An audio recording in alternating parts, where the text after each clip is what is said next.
Hey guys, good morning, good afternoon, and good evening, depending on where you're watching this from.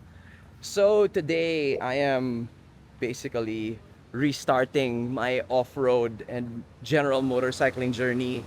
I guess you've noticed I've been out of the adventure off-road game for a while, which I've talked about in my previous videos. But now basically it's December now, mid-December, really busy time. And in January, I'll be doing the Philippine Loop on the KLR 650. So I decided that, man, I need to get back to training because I want to really enjoy riding off-road again and really make a renewed effort to work on my foundations so that not only will I be able to ride well, but if I make riding easier, then shooting will be easier, and you guys will also hopefully enjoy watching the vlogs and videos more. So I'm here at one of the best, if not the best, off-road school in the Philippines, which is the motorcycle riding school with our beloved coach Mel Aquino. And today we're not gonna focus so much on being on the bike. We're gonna basically have a conversation to align and talk about what my goals are, where I'm coming from, and so that I can come into the Philippine Loop and adventure riding in general with a renewed sense of confidence and, above everything, a renewed sense of joy. So let's sit down and talk to Coach Mel.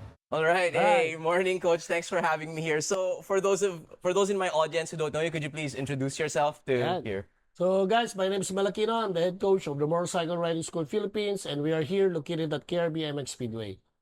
Yeah, so I go back with I think I first I think in the pandemic actually si Pia actually una nakakilala sa iyo. Yeah, Pia. Oo, Yeah, tama, yeah, and tama, then tama. shout out Shout out, Pia. Pia BB Moto. And then yes, you told me about yeah, I met si Coach Melakino, sobrang bait, dali ka usap, treated like family agad. And so Mm, that's why I guess kumbaga you can get quality instruction at a lot of places, pero I think what separates Coach Mel is that feeling that you can really come here, you have a kind of a home for yes. motorcycle riding. So, what do you think would be the approach for someone like me who medyo may experience na pero medyo nawala yung confidence lang pagdating sa off-road riding especially? Okay, kasi motorcycle riding is, yung skills kasi, it's a diminishing skill. Yes. Once matagal kang tumigil, for example, you're riding a bicycle na 20 years ago, then pinasakay ka uli ng bisikleta, so parang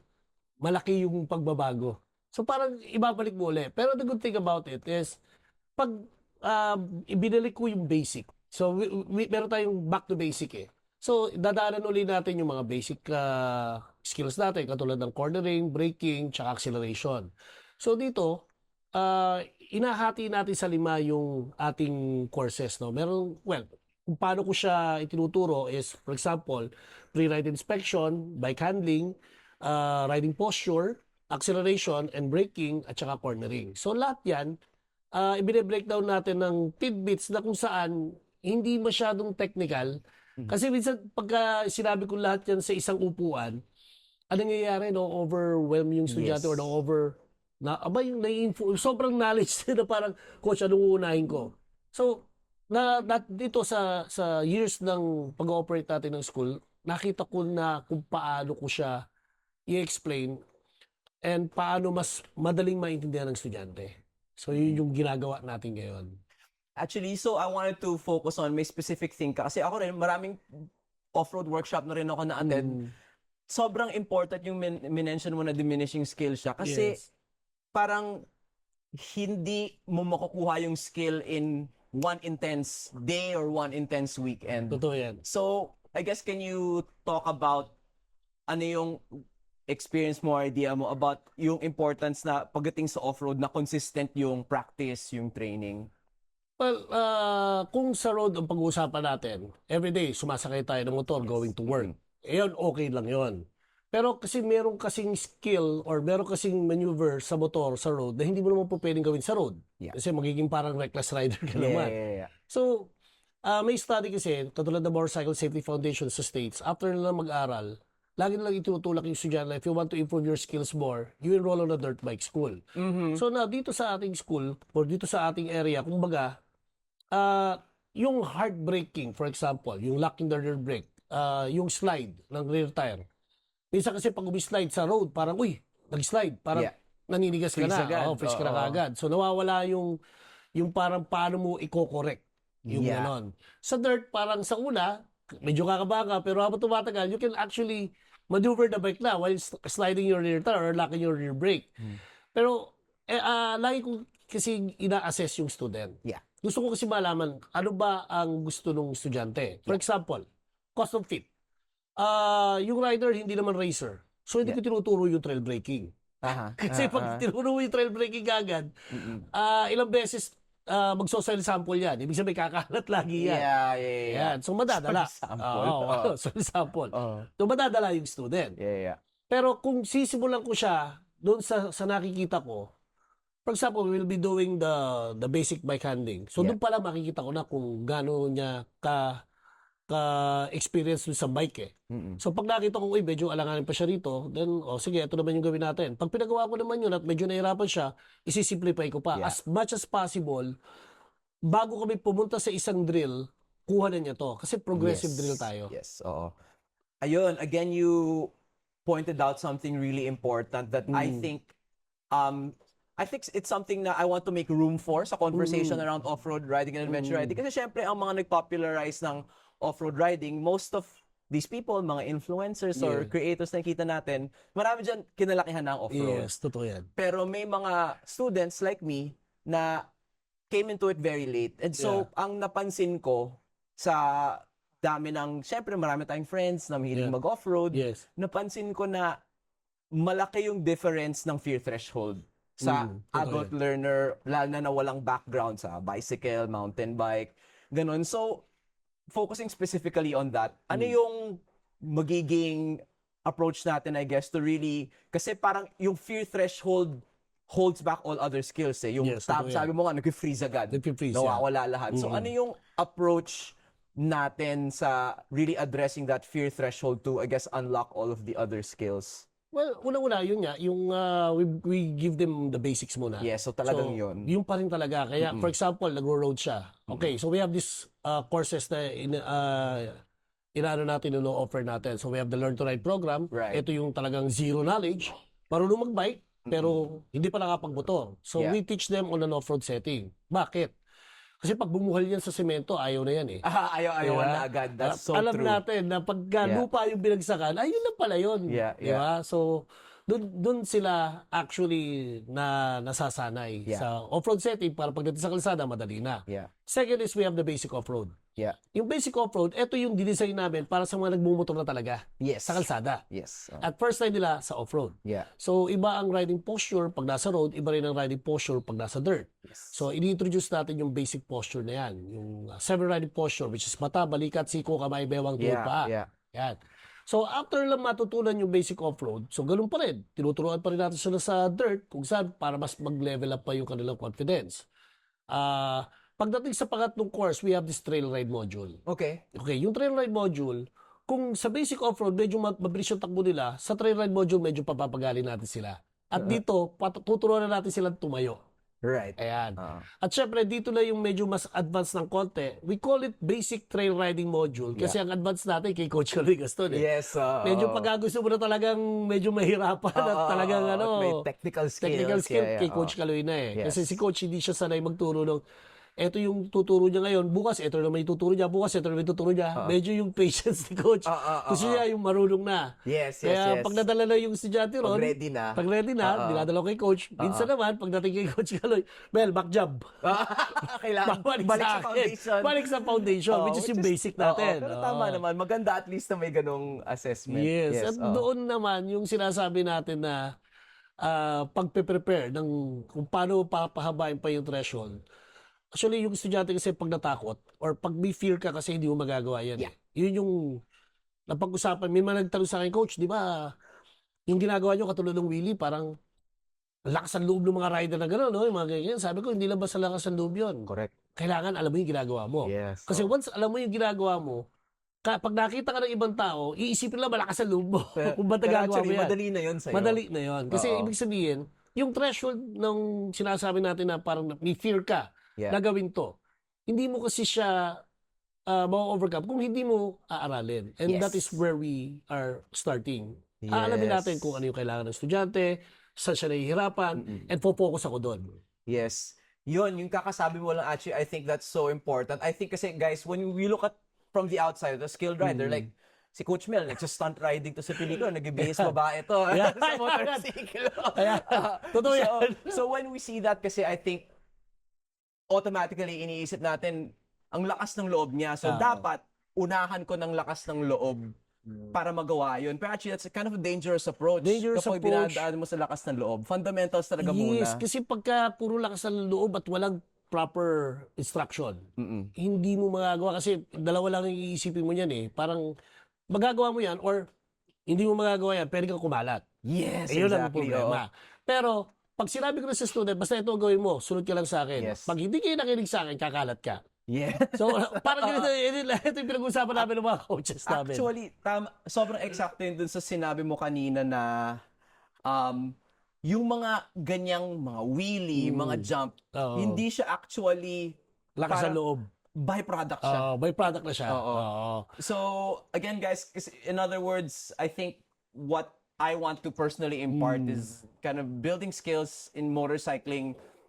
It's easy to look at it from an outside-in process where you see the end goal and you try to be Yes. brave and you do it, which leads to a lot of frustration. Totoo yan. But when you do it from kind of inside out, work on the fundamentals, and suddenly these things will come easily over time. Yes. That I think is the Totoo key. yan. Yeah. Oo. Kasi I've been trained under the wings of Chris Birch, Tim Coleman, Jarvis. Legends. Yan, Real puro legend talaga. legends. Sabi ko, grabe ang skill level nila. Na sabi ko, gusto kong matutunan. So, nag-enroll tayo. Yes. In-enroll lang ko lahat yan. Pati yung mga riders from other countries, pag Yeah. dumarating dito, I make sure na makaka-attend ako. Yeah. Bakit? Kaysa pumunta tayo ron, mas mahal ang pumasahe. Correct. Pero, Yeah. pagdating lang rito, after the session, lagi nilang sasabihin, every coaches na mapuntahan ko, now you know kung paano. Yeah. Pero you have to continue practicing it. Absolutely. Never Yeah. stop learning. Yeah. Tuloy-tuloy, nalaman nyo na kung paano gawin to, you know how to do it. All you have to do is do it hanggang sa magsawa ka, pag nasasawa ka na, Yeah. gawin mo pa rin. Gawin mo at gawin at Yes. gawin pa rin. Yeah. Yeah. So I guess, guys, one of the big takeaways here is that, because I have a specific goal, but the way to the goal is like, there's no secret sauce, consistency. There's no easy learn way. the fundamentals. Yeah. No, you just gotta put in the work. Yeah. It's not going to be one magic workshop. You don't take Exactly. one workshop with Chris Birch and then. Yes. So Chris Birch himself would say that. Yes, exactly. So siguro just going into one specific aspect, could you? I want to ask you experience mo din with students. Can you talk about kind of the difference and the differing importance of training fundamentals in a controlled atmosphere and getting your trail experience? All right, the trail experience, actually, we are offering that also. Yes. No? May mga, we started that, bago kayo sumama sa trail experience, we need to take the trail module. Yes. But meron kasi mga students na they're insisting, hey coach, I know how to do it na. Trail agad, ganyan. Trail gusto. agad tayo. Oo. So we devise a route na pang-beginner talaga. Okay. Kasi by due to popular demand, yes, of course, gusto of nila, course. Yeah, yeah. coach, kaya nagbubuto na ako sa kalsada. Nakakapag-mountain bike na rin ako. Yeah, Nagda-downhill yeah. lang Ayaw ko kami na and yan. everything. Oo. Kaya ko yan. So sabi ko, okay. Okay. So meron akong student na Philam na dumating dito. Sabi niya, coach, what bike do you want me to use? Oh, you will start with the 125. Coach, I'm using a liter bike. So medyo pagka nakipagtalo ka kasi, Oo. ano eh, magtatalo lang kayo eh, di ba? Correct. Oo. So, dumating yung isang friend namin, may YZ250, no motocross bike. So, it's a 250 bike. Sabi Pero ko, malakas yan. malakas talaga siya as motocross bike. Hindi siya enduro, no? Yeah. So, nung sinabi ko sa kanya, Pops, pero nga na motor mo, may papasubukan lang ako. Di sinubukan. Sir, can you try this 250cc? Ganyan. Oh, that's a little bit lower cc. Do you have a 400 or whatsoever? Ganyan. Okay. So, pinagamit ko. First year lang, hindi na nakakapaggamit ng second year. Pagbalik, yes, coach, I'll stay with the 125. So, minsan, yeah, exactly. the reason, kung, minsan kasi mas kailangan mong pagbigyan Yeah, para of course. maintindihan Yeah. nila at para hindi ka na makipagtalo. Yeah. Kumbaga, binigyan ko lang siya ng, sige, ito gamitin mo. Pero alam kong yung hindi siya ma-aksidente ron or hindi siya mapapasama. Gusto ko lang baguhin yung mindset niya. Kasi dahil, alam mo naman, may mga ibang tao na, hindi, kaya. Pero pag nasubukan na, ang hirap na. Yeah. So, pag dinala ko sila kasi sa trail site, At sa mahirap kagad sila, iisipin nila binudol ko sila. Yeah, exactly. The word budol. Yeah. Which is Ayan. I think, kasi ang nakikita ko din, parang may different, I guess, mindsets pagdating sa, kasi ang lahat naman dito na tropa gusto mag-offer, gusto naman gumaling yung kasama nila. Yes, totoo yan. Pero I think, merong magkakaibang mindset lang na may Yeah, mga iba na pag oo. binudol mo, they rise to the occasion. May mga Yes. iba na pag binudol mo, natutroma. Totoo yan. And yeah, parang Doon mo makikita kasi parang ganito yan eh. Okay, so we will bring them to the trail site, yung mga hindi nagte-training. Gusto nila, masubukan lang. So we design a route na kung saan kaya nila daanan. yes. Pero during that back roads, doon pala nila na-realize, Coach, pagkatapos nito, training kami. Yes, So, yeah, minsan same kailangan siya. din, Oh, same siya nung katulad ng ginuwento ko kanina Yeah, na yeah. kailangan mo muna kasi nila ma-experience eh. Yeah. So, dumating na That's nga true. yung time, in-include na namin sa module yung trail tours. Then after that, if you want to continue, want to level up your skills, then you take the trail module. Yeah. So, doon nagko-connect lahat. Yeah, that's a really nice In other words, parang sometimes kasi kapag sa sandbox lang hindi ma-appreciate yung importance. Pero kapag sinabak mo, ang dami ko palang Dami palang kailangan. kulang. Yeah. That's exactly the words that are coming out of their mouth. Coach, kaya pala. So, sa at the end of the day, parang, yeah. kita. Yeah. Parang nai-enjoy So, yung laro.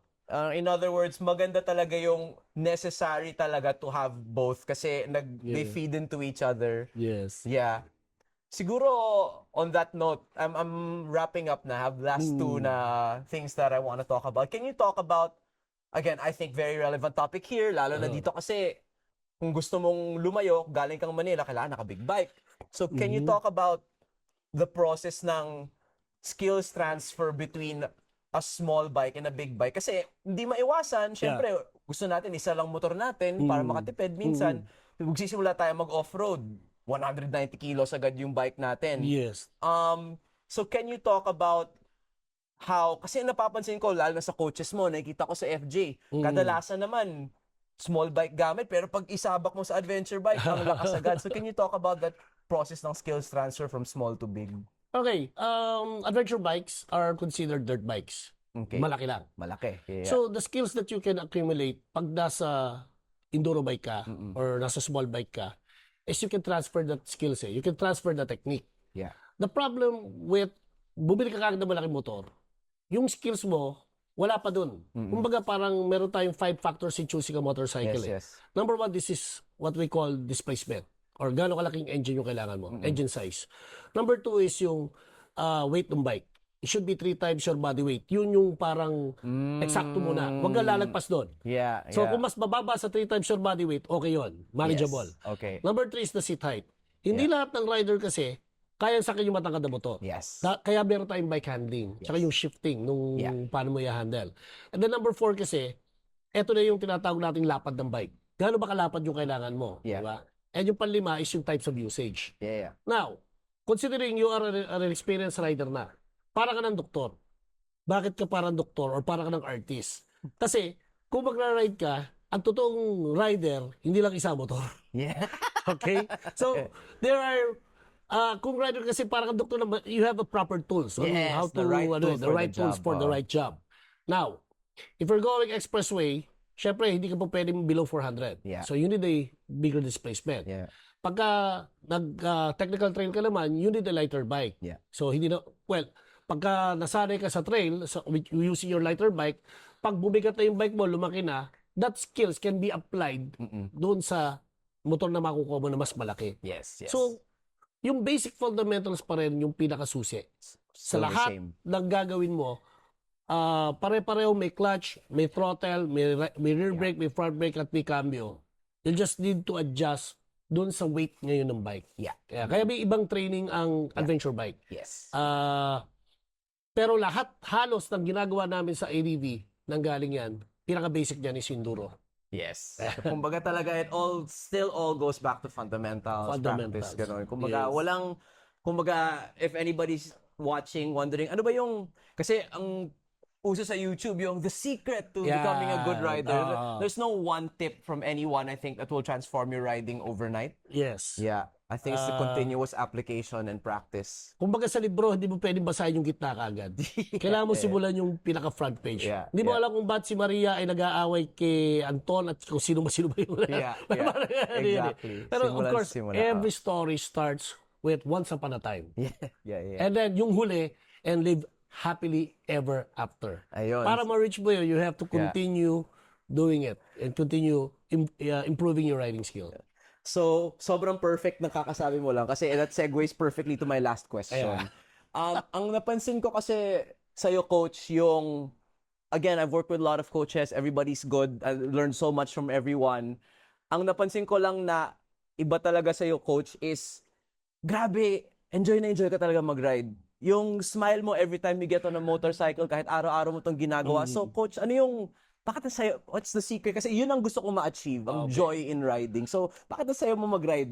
Kasi sabi nga, meron ako mga napanood, when you put on your helmet, 100% of your problems mawawala. Riding is like a therapy. Para sa akin, pag nakapatong ka sa ibabaw ng motor, you're under control. You hold the throttle, you hold the clutch, you hold the rear, the front brake. Gusto mo parang kang si Superman, lumilipad ka once you open the throttle. And then, you have the full, pag alam mo yung gagawin mo, you have the full control on how to slow down your bike.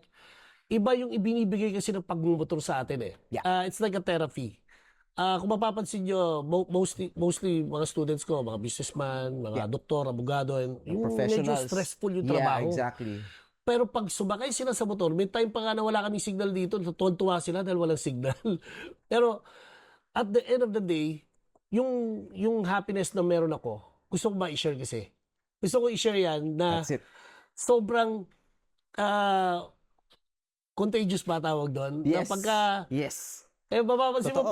mapapansin mo, lagi ako nakasmile. Bakit? Kasi masaya ako kasi I'm doing what I love. And I thank God every day na bumubukas yung mata natin. Yeah. Binibigyan tayo ng pagkakataon ng, uy, magra-ride ako. And that feeling, that happiness, I want to share. Kaya nagtayo ako ng school eh. The school is actually not a business eh.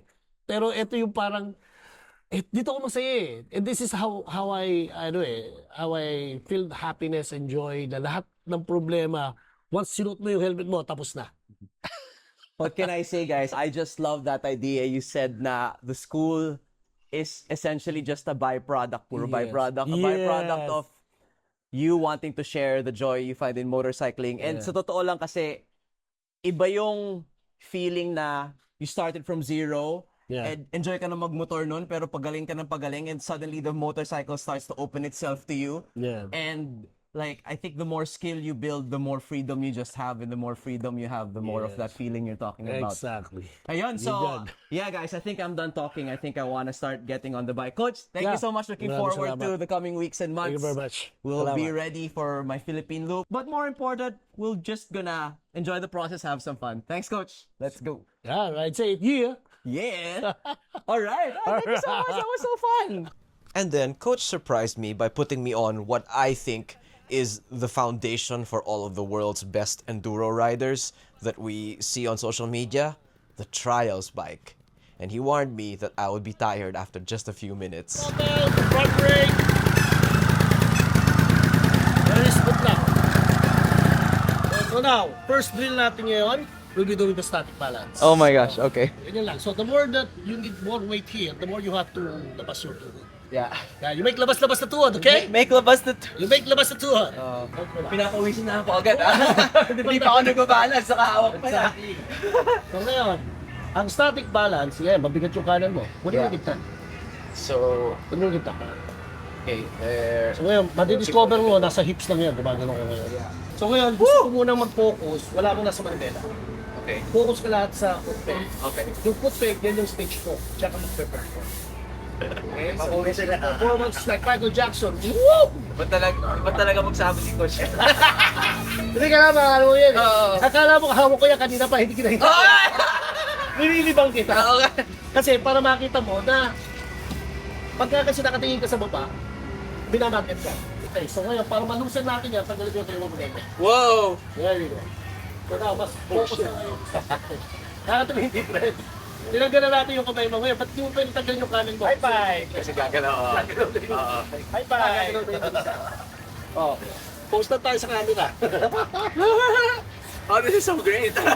Good content. Unlock. Galing. Oh, Alright. O ngayon, medyo napagod. relax muna. Ah, Kaya dito wow. tayo, dito ka na-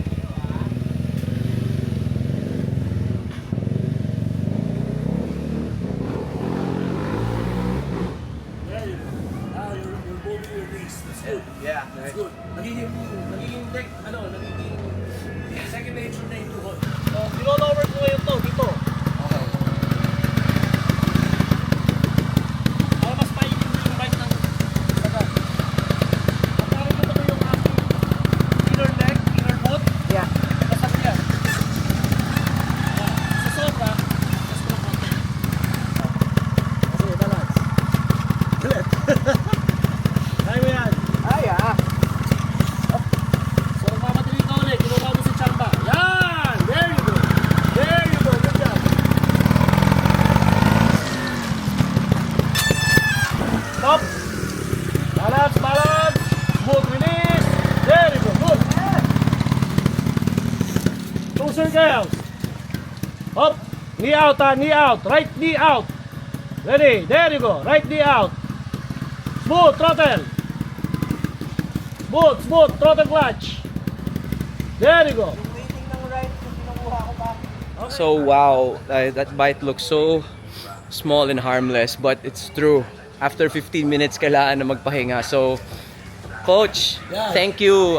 Wait, di tayo sa ilaw. Coach, thank you. I think perfect start sa ating project. This is the first day, day 1. Abangan nyo po yung mga susunod. Hanggang sa makita nyo yung progress ni Papa Aaron. Check it out. Yeah. Kapilangan katapat niyan. Yeah. Bye-bye.